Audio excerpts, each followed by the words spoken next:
Oloye is a Yoruba word meaning owner of a title.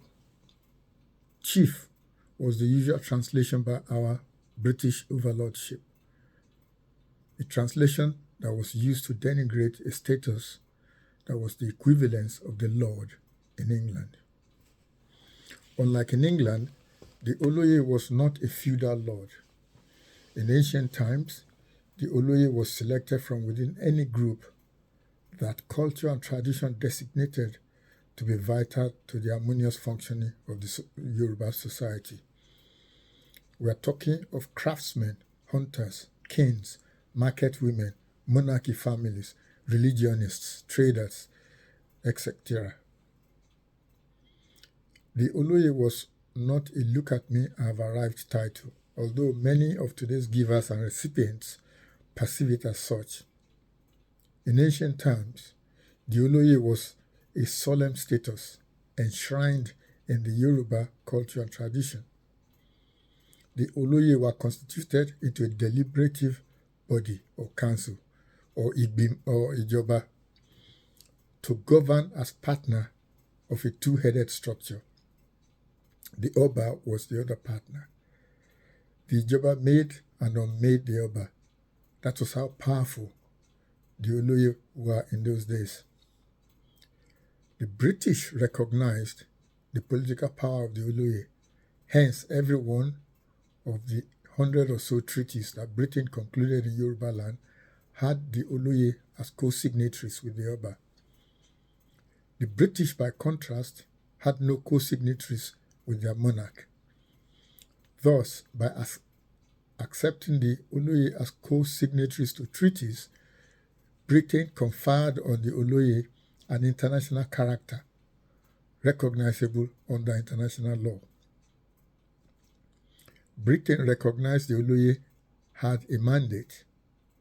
The Oloye had firstly a political mandate derived from the Ijoba or legislative heritage, the obligation of which was to protect the Yoruba polity. The Oloye had secondly a traditional mandate derived from the nobility of the office, the obligation of which was to assert and to defend the integrity of the Yoruba sovereignty.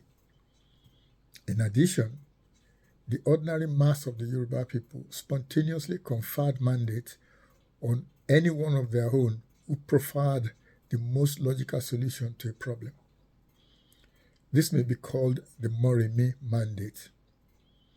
Moremi was the 12th century Yoruba heroine whose service and sacrifice ended the siege mounted on the Yoruba land by their enemies. Nigeria is toxic to the Yoruba. It can be of no surprise to anyone that the Yoruba seek to rid themselves of this yoke by leaving Nigeria. The Yoruba could leave Nigeria under the self-determination provisions of the charters of the UN and the AU. All that the international law required of the Yoruba was to simply make a declaration of emancipation of the Yoruba nation. It is settled that a conference of the Yoruba was the appropriate body to make that declaration. The Oba have not done so because of timidity or lack of self-belief. Being partner in the Yoruba two-headed system of government, the Oloye had a duty imposed on him by tradition to give the Oba the confidence to make the declaration. Sunday Igboho Adeyemo is currently the most prominent Oloye. His popularity gives him a very public access to every Oba in the Yoruba nation, which he must use constructively and wisely. Igboho should concentrate on using that access to encourage the Oba to make the declaration of emancipation of the Yoruba nation. Going from palace to palace, consulting with the incumbent Oba must be Igboho's focus, his priority.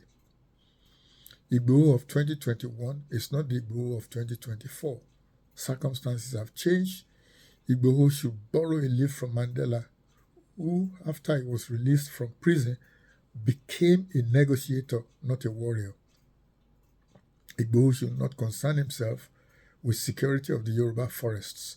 Others are dealing with that problem. Other Oloye like myself, Baashegun Alabe, also have a part to play.